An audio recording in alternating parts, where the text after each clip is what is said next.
Have you ever stood in the grocery store, staring at a shelf of cereal, completely unable to decide which one to buy? Or opened your closet only to feel oddly overwhelmed by picking out a shirt? Maybe you've reached the end of your workday and your spouse asks, "What do you want for dinner?" And your honest answer is, "I don't care. You decide." If that sounds familiar, you're not becoming lazy and you're not losing your mind. You may be experiencing something researchers call decision fatigue. As we move into our 40s, 50s, and beyond, many people notice that everyday choices seem to require more mental effort than they once did. It's easy to blame aging alone, but the reality is much more interesting. Sleep quality, chronic stress, information overload, and the natural changes that occur in the brain all combined to make our mental energy a much more limited resource than it was 20 years ago. On today's episode, I'd like to explore why that happens and, more importantly, what we can do about it. I'm Jay, and this is Somnilopod.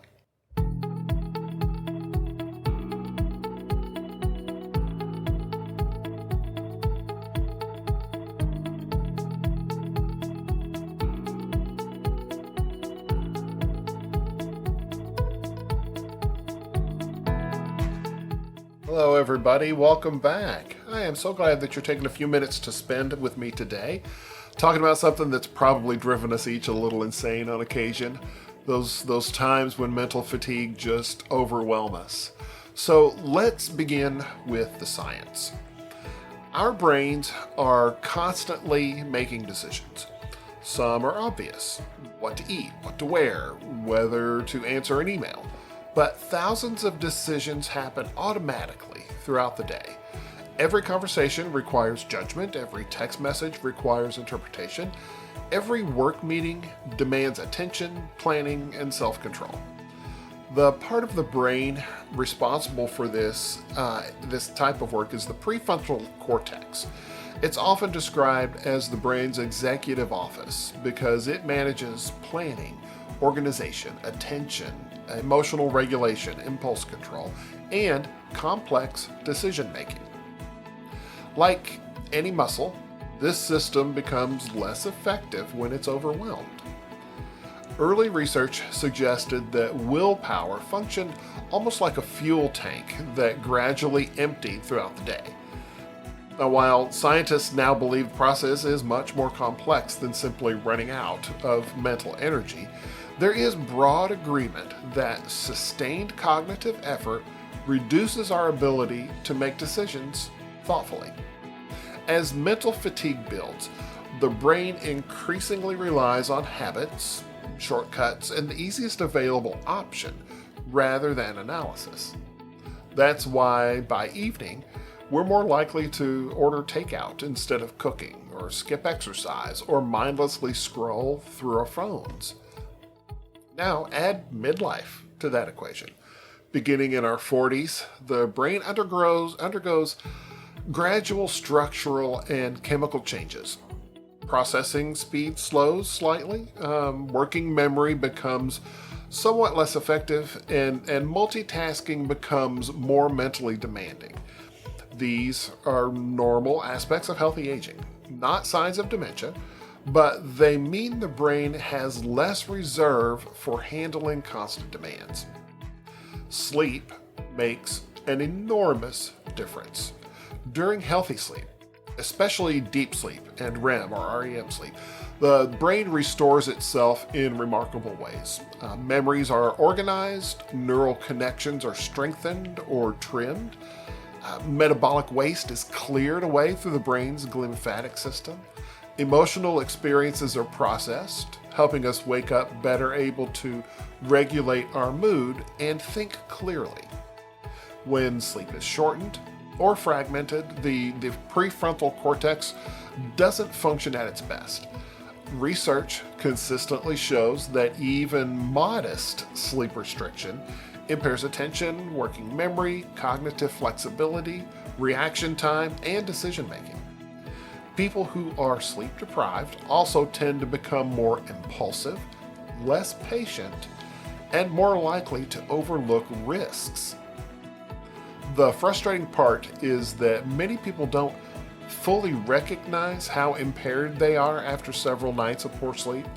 They begin to feel that their reduced mental sharpness is normal. Stress also creates another layer of difficulty. Whenever we're under chronic stress, our bodies produce elevated cortisol as well as other stress hormones, and these hormones are useful in short bursts, but prolonged exposure shifts the brain toward survival mode. Instead of thoughtful planning, the brain prioritizes immediate problem solving and emotional reactions. Have you ever noticed that when you're overwhelmed, even simple questions feel irritating? What should we have for dinner? Which route should we take? What color should we paint the room? None of these decisions are particularly important, but they can feel exhausting. That's because your executive system has been juggling hundreds of competing demands all day long. Now, let's add one more factor that's unique to modern life. Our parents never carried a device that interrupted them every few minutes. Today's average adult checks notifications, emails, social media, weather reports throughout the day. Every notification forces the brain to pause, reorient, and make another decision. Should I answer this now? Can it wait? Is it that important? What article should I click? Should I respond?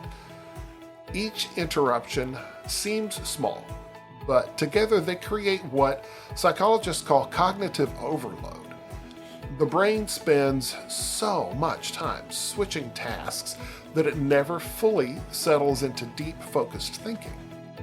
The encouraging news is that decision fatigue isn't something that we simply have to accept. There are some surprising ways to reduce it. One strategy is to eliminate unnecessary decisions. Many highly productive people wear similar clothing each day, prepare meals ahead of time, or establish consistent routines, not because they lack creativity, but because they want to preserve their mental energy for decisions that truly matter. Routines are not boring.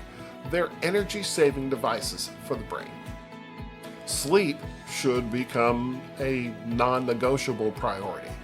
Improving sleep duration and sleep quality supports attention, memory, emotional regulation, and that executive functioning the following day. Even gaining an extra 30 to 60 minutes of quality sleep each night can improve cognitive performance over time. Another powerful tool is limiting multitasking. Now, despite what many of us believe, the brain doesn't truly multitask. Instead, it rapidly switches between tasks, and every switch carries a mental cost.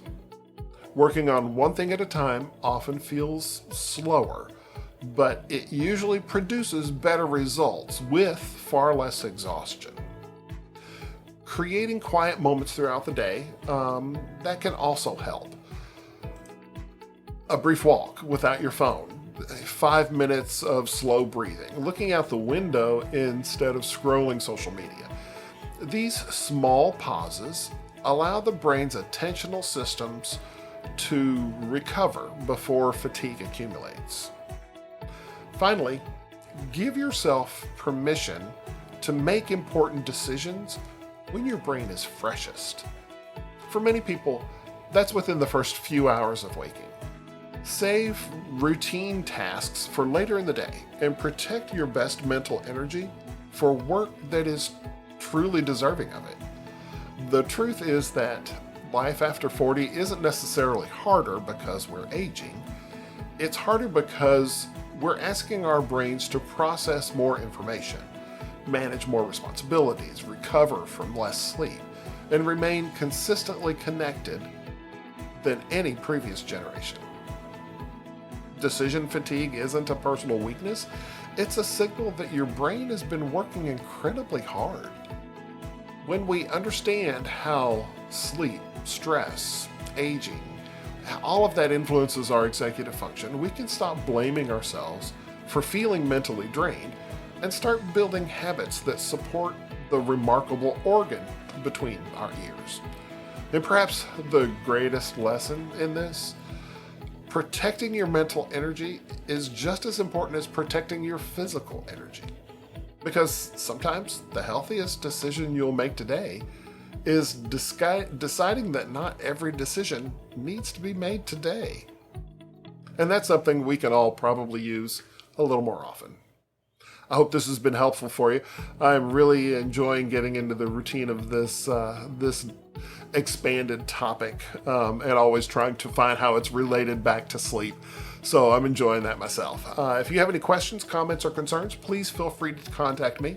You can reach me at j@somnilopod.com. And I just realized, that's J-A-Y, not just the letter J. j@somnilopod.com, or you can reach me through any of the socials. Please remember to check out the YouTube channel. I add some additional content there that sort of expands some of the knowledge that we have in these podcasts. So, until we meet again, please remember to make sleep a priority. Thanks so much.